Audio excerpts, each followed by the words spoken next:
All right, it is 6 o'clock. The Finance and Personnel Committee is called to order. We will begin with the roll. Alder Close. Here. Alder Decker. Here. Alder Perella. Here.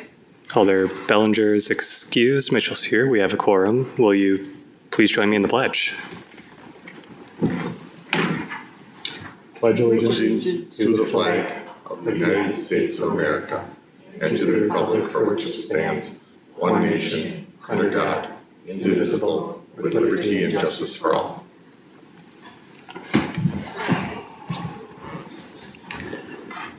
All right, that brings us to item number 4, which is approval of the minutes from the meeting held on January 12th of 2026. Do we have any discussion on those minutes? If not, we would be looking for a motion to approve. I make a motion to approve. Second. We have a motion to approve by Alder Perella, second by Decker. Seeing no discussion on this item, all in favor? Aye. Aye. All opposed? Chair votes aye. The ayes have it. The motion passes. Those minutes are approved. Now on to Alder Decker's favorite part. Item number 5 is public comment, and I will ask the empty room if there's anybody wishing to be heard. Seeing that there is nobody for tonight, we will move on to item 6, which is report number 45 of 2526, submitting the exit interview summary for the city of Sheboygan for quarter 4 of 2025.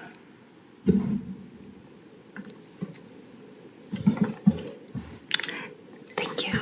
Sorry, my computer is pinwheeling, and Caitlin pulled up hers to try to get me there. So, all right, this is our quarter 4 2025 exit interview summary. City leadership has reviewed this and had discussions internally about things that we can be doing to make sure that we are an employer of choice. But I welcome any questions that the committee has. Questions or comments from committee? Alder Close. Thank you.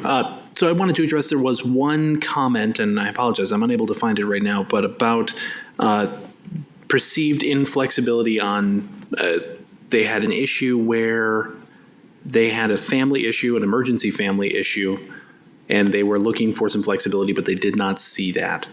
And they saw that as an issue. So I wanted to address, is there any kind of update to the policy to address family issues or family emergencies that come up? Or how would you describe the current policy around family emergencies and things like that? Yes, so we do have a general employee policy manual. We are working on substantial revisions to that, which we hope to present to the council before summer. Within that policy, we have policies specific to time away from work, flexible scheduling, paid time off, how to provide caretaker, FMLA as it relates to caretaker or medical emergency issues. So we do have those policies in place already. There are some positions that are not eligible for flexible work scheduling. And I will be honest, I've not spoken with the HR team specific to this person's comments. I have to assume that this concern was regarding a position that did not qualify for flexible scheduling. So for example, we have positions that have to report to their shift within a range of like 2 minutes. Because there are others that rely on that very time-sensitive nature.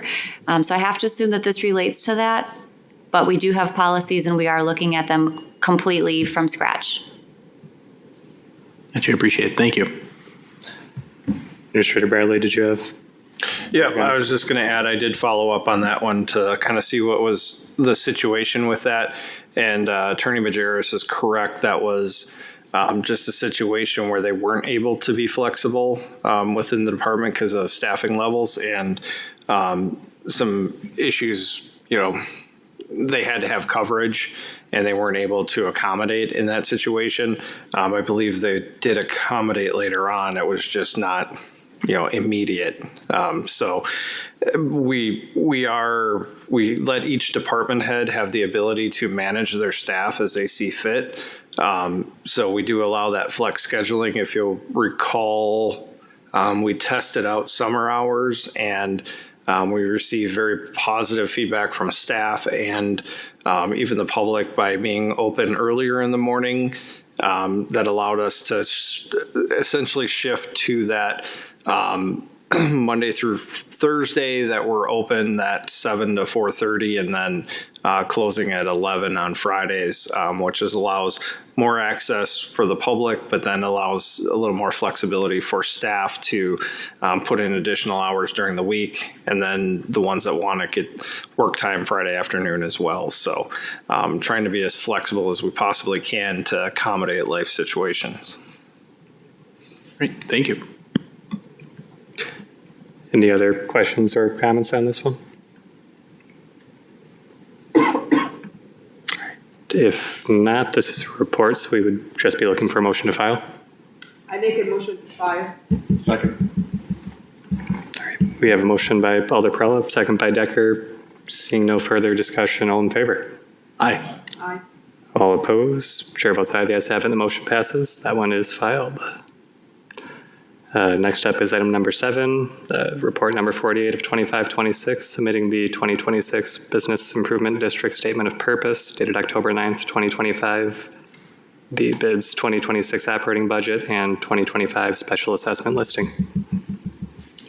Good evening. This item comes forward every year for filing, just for council's record. It is for the BID. As you know, that is a organization in the community that focuses on business improvement in the downtown area. So we, as the city, put on the special assessments to those businesses that are required to pay that in the city, and this is just a filing of that listing. Thank you. Any questions or comments? If not, we would be looking for a motion to file this report as well. Excuse me, so this is a to file? Yes. Okay, I make a motion to file. Second. We have a motion and a second. A motion by Alder Perella, second by Alder Decker. Seeing no discussion, then all in favor? Aye. Aye. All opposed? Chair votes aye. The ayes have it, and the motion passes. That report is filed as well. Next up is item number 8, report number 49 of 2526, submitting a summons and complaint in the matter of Planet Home Lending LLC versus Brianna Crump et al. The city is a creditor in this matter. We will file a claim to surplus should there be any surplus amounts left over at the close of the litigation. We are asking that this be placed on hold pending resolution of the matter. Do we have any questions or comments on that? If not, we would be looking for that motion to hold pending final resolution of the matter. I make a motion to hold. Second. We have a motion and a second, then seeing no discussion, all in favor? Aye. All opposed? Chair votes aye, the ayes have it, and the motion passes. That item will hold. Next up is item 9, resolution number 163 of 2526, authorizing the appropriate city officials to execute a letter of agreement between Art Space Projects Incorporated and the City of Sheboygan relating to a feasibility study for 1128 South 11th Street, also known as the previous Dakota Supply Group building, for use as an artist makerspace and artist housing. Hello, all. Thank you. The contract before you tonight would allow us to partner with Art Space Projects. This is a group that works with municipalities to make sure that feasibility for possible buildings kind of comes to fruition. The goal when the city purchased this building is to really highlight a artist maker space based on community and business feedback. We found that there was not a space for artists to make their goods. This is going to be a specialty place where think of a maker space beyond painting and drawing, but more sculptures, welding, things of this nature. That's what we're hoping to do with this building. This study is going to see if it's feasible not just for art space, but also for artist-based housing. Questions or comments? Alder Decker and then Perella. I guess my question on this, I'm a little bit, is, we're looking at feasibility now after the fact. I mean, after we've already made that, this has come forward, I thought this was kind of already thought of as being feasible.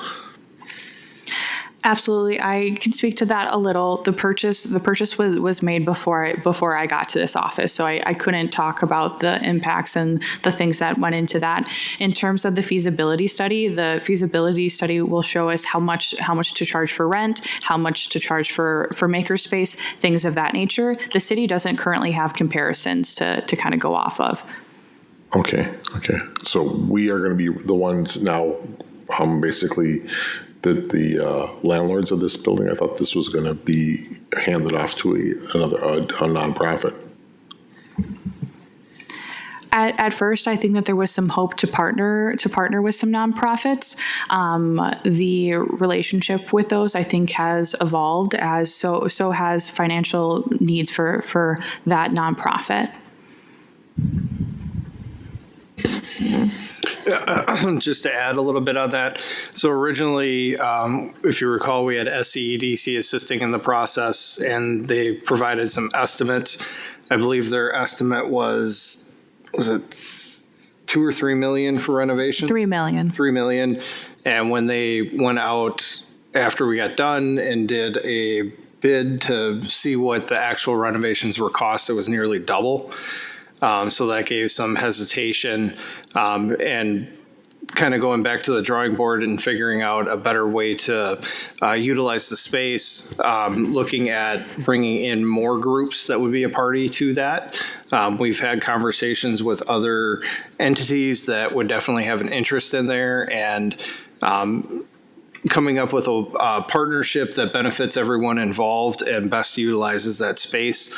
We started going down this path of bringing in a consultant that specializes specifically in this type of facility and the operation of this type of facility.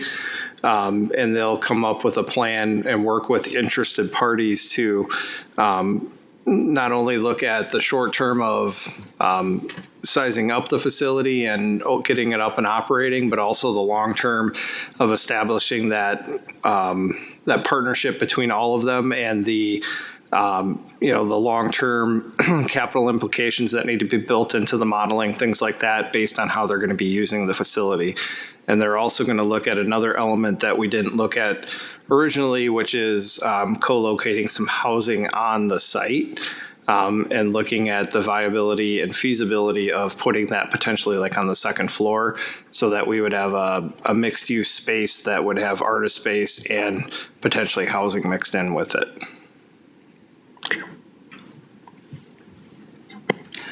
Any follow-ups? Nope, I'm good. Alder Perella? I had similar questions as far as, so let's say this, the feasibility study comes,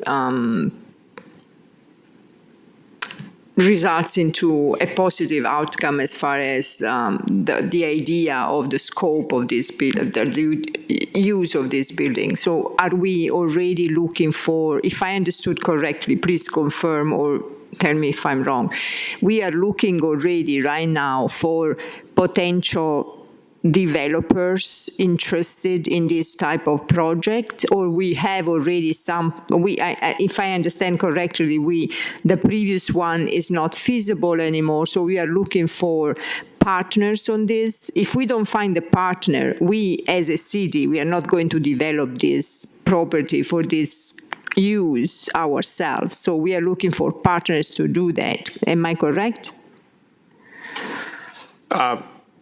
Correct. So there's a couple different questions there. So we do have the original groups that were interested are still interested. It's trying to figure out how to make it economically viable for them.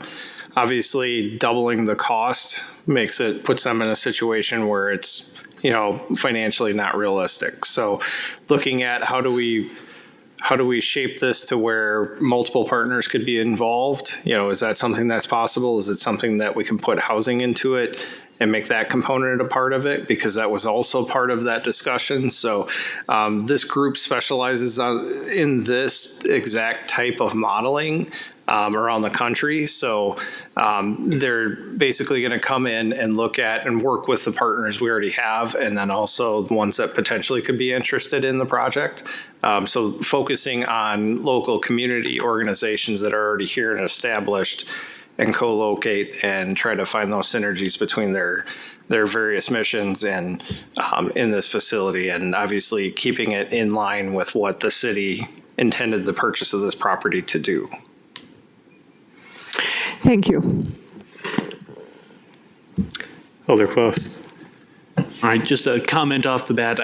I'm very much for any investment in the arts. I think it's critical for creating a place, for creating a culture, for making sure that Sheboygan continues to be a place that people want to visit, and as much as we can to foster the artistic community in the area is a huge plus.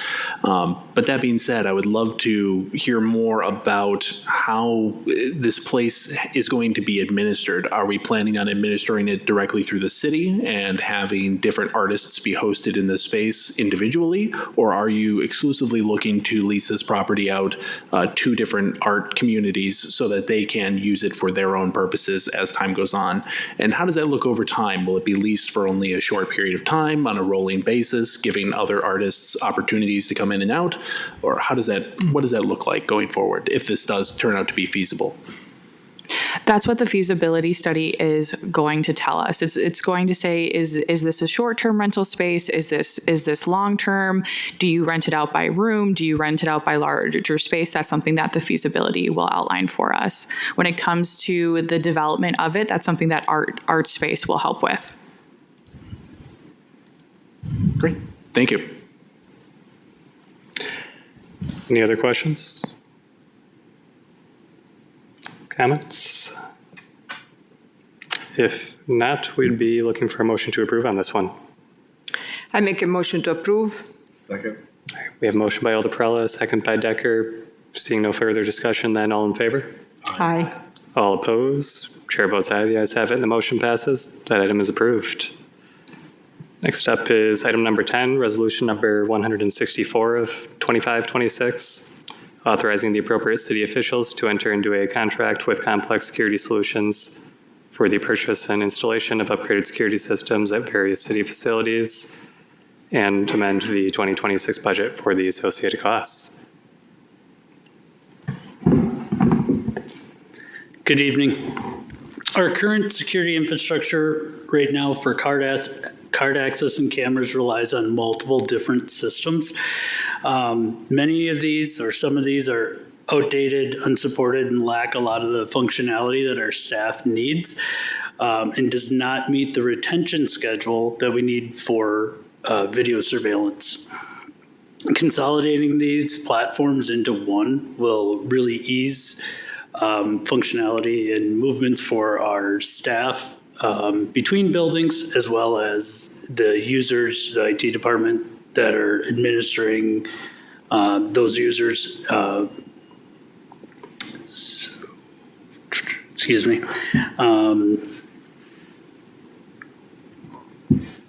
The plan does include some new sites that previously did not have cameras or card access. These are ones that have been identified in previous budgets, but we were not able to accomplish those last year. So that money has been pulled forward primarily in the parks. So a few of our parks do have cameras, some of them do not. We worked with the police department to identify areas where vandalism was occurred, primarily on park shelters, near bathrooms and stuff like that. And this equipment would address that as well. The reason why that we're talking about it tonight, this is a project that we've been working on since approximately August or so of last year. The provider that we're moving forward with did notify us and let us know that there is a 30% price increase on a large portion of this proposal. And if we were to sign this month, we would be able to get it in before that increase. Welcome any questions. Alder Close. Thank you. So you had mentioned that this is consolidating a lot of different systems all into one system. And while I appreciate that that can streamline operations, I also understand that that can increase the potential for risks if one singular system goes down or is compromised in some way. Can you go over different ways that you're addressing role-based access or auditability in the system so that you're guaranteeing only the folks that need to see what they need to see are seeing what they need to see? Sure. I'm kind of taking that as two different things. Let me know if I missed anything. One of the great things about this is we're addressing a solution across the city with an enterprise solution. And what I mean by that is like a level of service. Previously, a lot of the departments were being addressed with what I would describe as a small business, even residential type equipment that is single point of failure, that is located just on premise. What the enterprise solution that we're proposing would include system resiliency. Basically, instead of one purpose-built consumer grade box supporting it, we will have two hosts or running virtual machines so that we have the resilience. And as far as video retention, we'll be doing that with a RAID array. We will not duplicate that 100% just because of the cost we are talking of. We're not quite to the point of hitting a petabyte, but we're not far off when you consider all of those cameras recording for our retention schedule to meet the state. I don't know if it's a requirement. It's a... Attorney Majerus, can you help me out? I'm sorry. Our retention on video is 120 days. Is that a...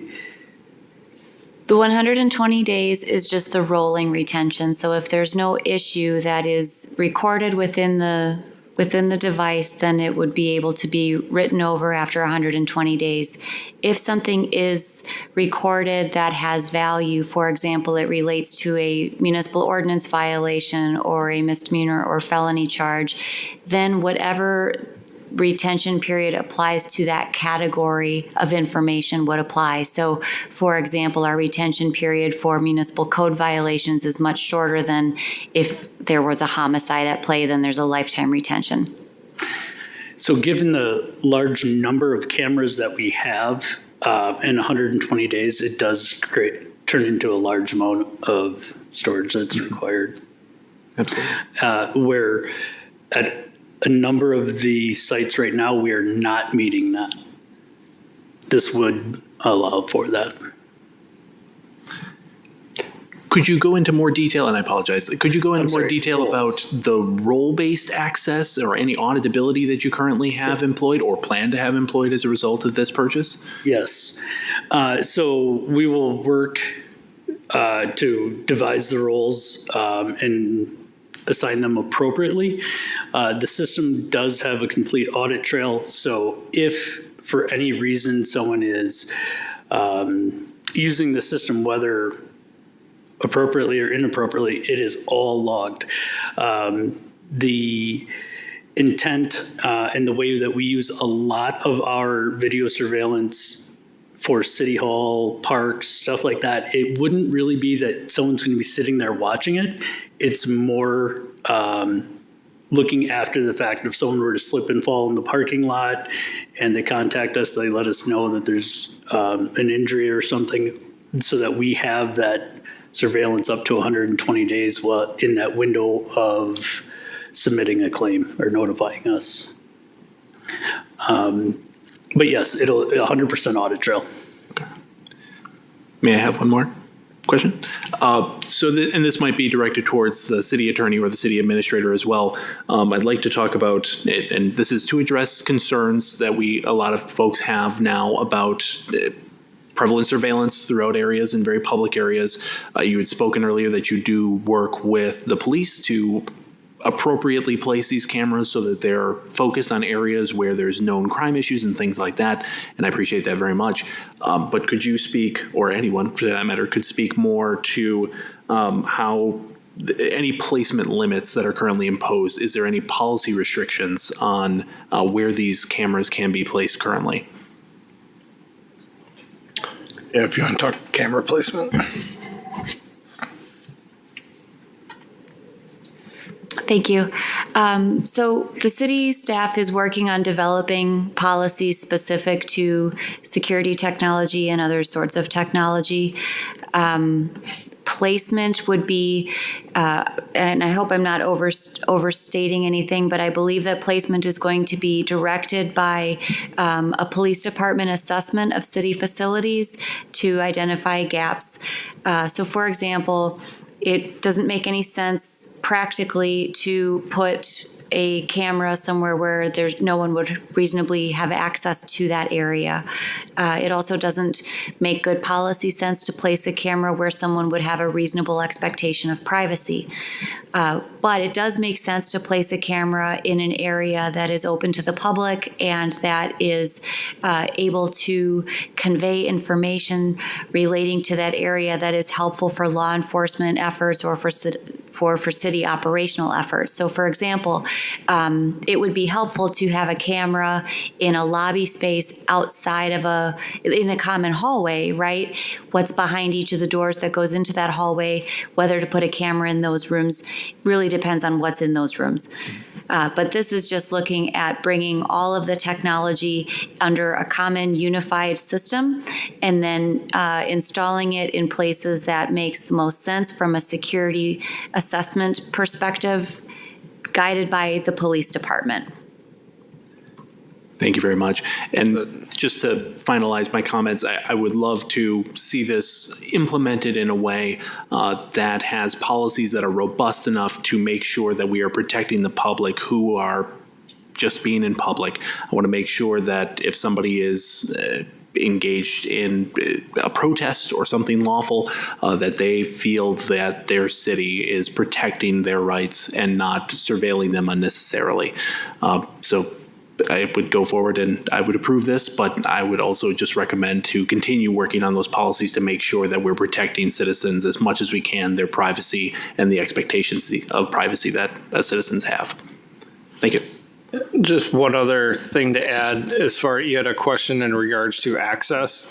So we're working on, as a part of our rollout and kind of I'd say revamp of our personnel policies, looking at a security profile or an IT profile for each employee that would go along with the job description. So that would basically outline all their accesses in the IT systems in addition to like all the training and things that they would need. So this would be building profiles based on job descriptions for access. So obviously like at City Hall, what we're looking at is all department heads will have access to City Hall cameras and they would have the ability to replay video. And then certain frontline staff that need access for security purposes to cameras wouldn't have the replay ability, but they would have access. And then each department in the outlying facilities would have access based on the request by their department head, what's been approved, and the role that's been built into that system. So the ability to, like somebody at City Hall, other than like the IT department, wouldn't have access to cameras necessarily at DPW or at the parks facilities. So that's a redundancy built into the system, and then ultimately would be a part of the adopted policies once they're built out.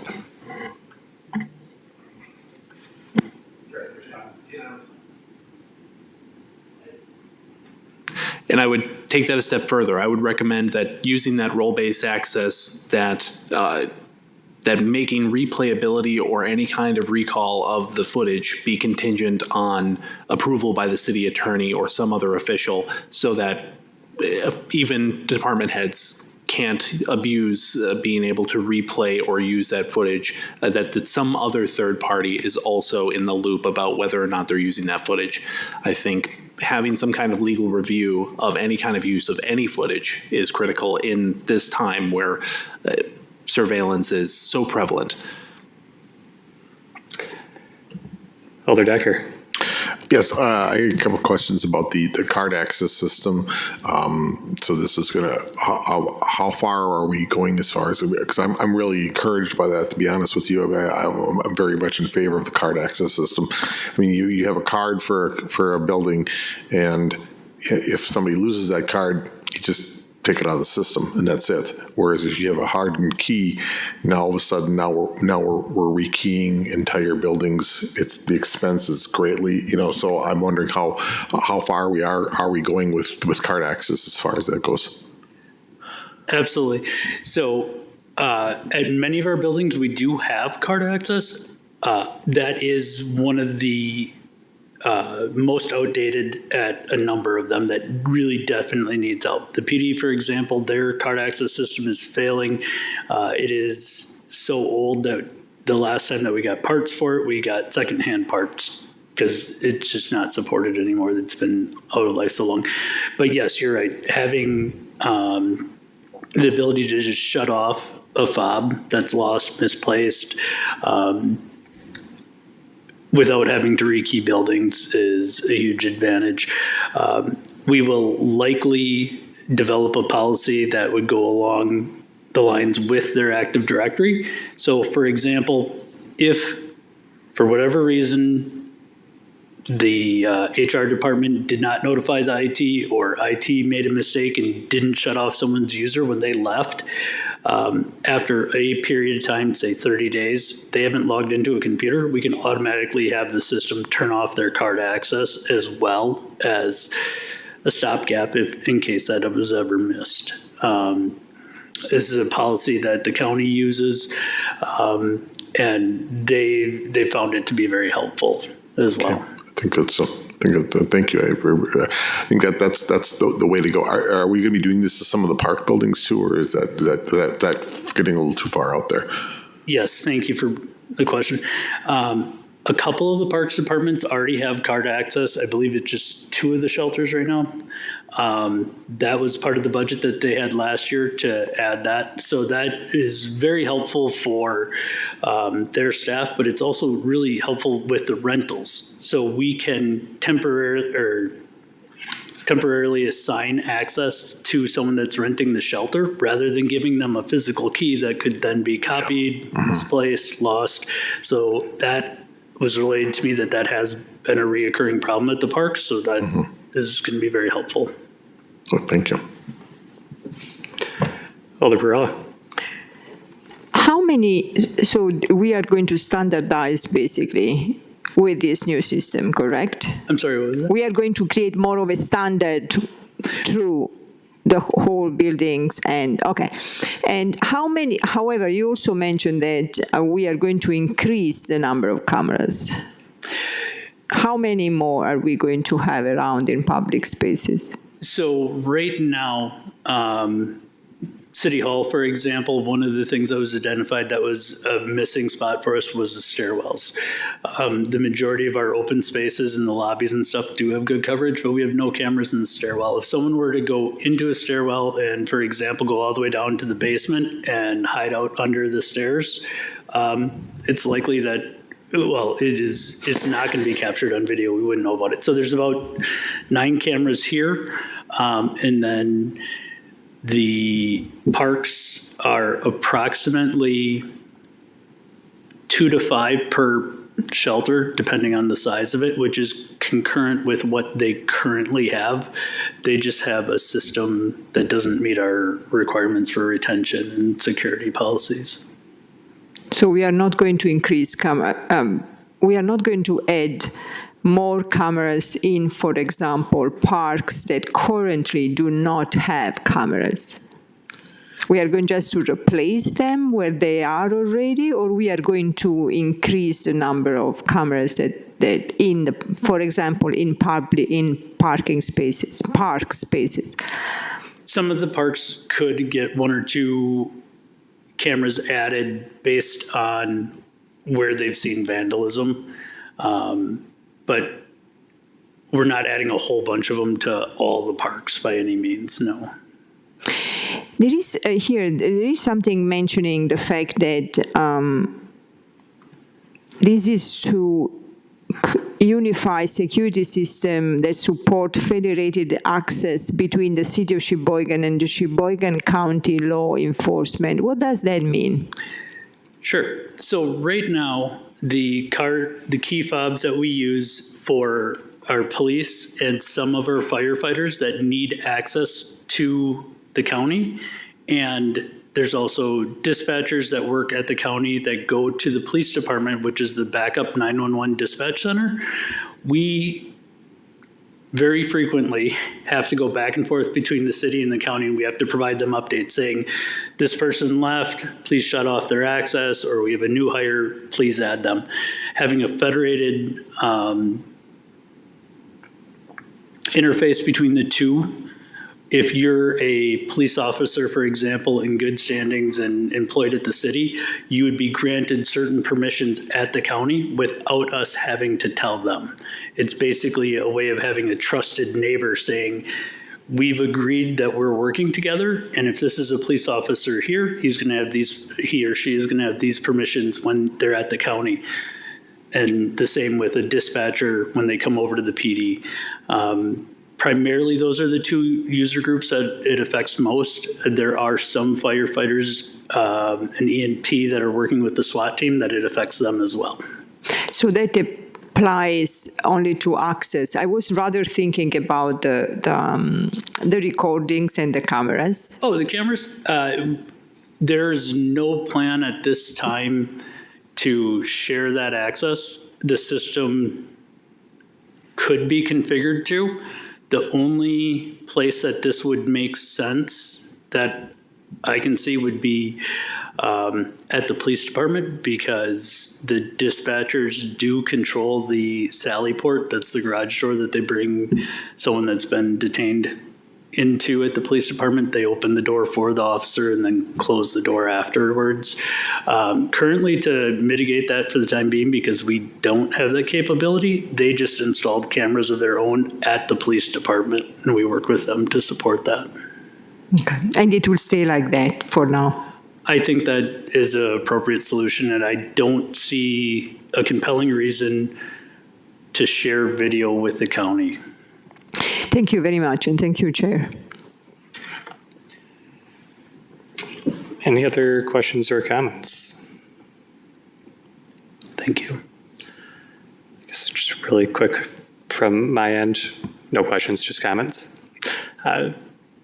Just think about the technology in my house and how 3 devices on different systems is already frustrating and difficult enough to handle at that small of a scale. So something like this, it makes perfect sense that we're getting it both modernized to the point that we don't have to get third-hand parts next time repairs are needed, and also having everything under one roof. So yes, makes perfect sense to me, and I will be supporting the project as well. Thank you. All right, if there is no more discussion, we'd be looking for a motion to approve. Make a motion to approve. Second.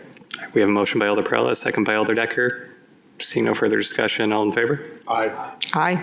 All opposed? Chair votes aye. The ayes have it, and the motion passes. That item is approved. Next up, items for discussion only. Number 11 is the Attorney's Office reports. Thank you. You'll see 2 reports before you. One is a 2025 year in review. This is a different format than what I typically provide. This is a format supplied by the LawView software. And then you'll also see the December report in there. I welcome any questions. Any comments, discussion on the Attorney's Office reports? Alder Perella? Just wondering, is there anything that you want to comment on that is particularly relevant this year and month? I'll say that in 2025, our use of the LawView software to track our workflow increased considerably with some personnel changes within the department. So I'm personally eager to see how 2026 compares to 2025 to have an apples to apples comparison. I'll also say that the city was incredibly busy in 2025, and I was honored to be a part of a lot of that work. We're looking forward to increasing our office staff in 2026 so that we can keep a pace with everything going on.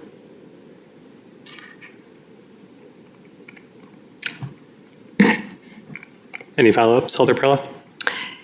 I actually was just wondering about the open records. That has been increasing again. Is that correct? I would not say that it's been increasing. We have a few members of the community that submit a lot of records requests, and those are piling up. I am working with outside attorneys to get through that backlog to make sure that we can get those records released. So we are working in partnership with those outside attorneys, and I anticipate that we'll be able to close a lot of those soon. Thank you. Thank you, Chair. Any other discussion? All right, if not, that item's for discussion only, so just note that the next tentative next meeting date will be February 23rd, and with that, we've exhausted our agenda and are looking for a motion to adjourn. I make a motion to adjourn. Second. All right, a motion and a second. Motion by Alder Perella, second by Alder Decker. All in favor of adjournment? Aye. All opposed? Chair votes aye. The ayes have it, and the motion passes. We are adjourned. Thank you. Thank you.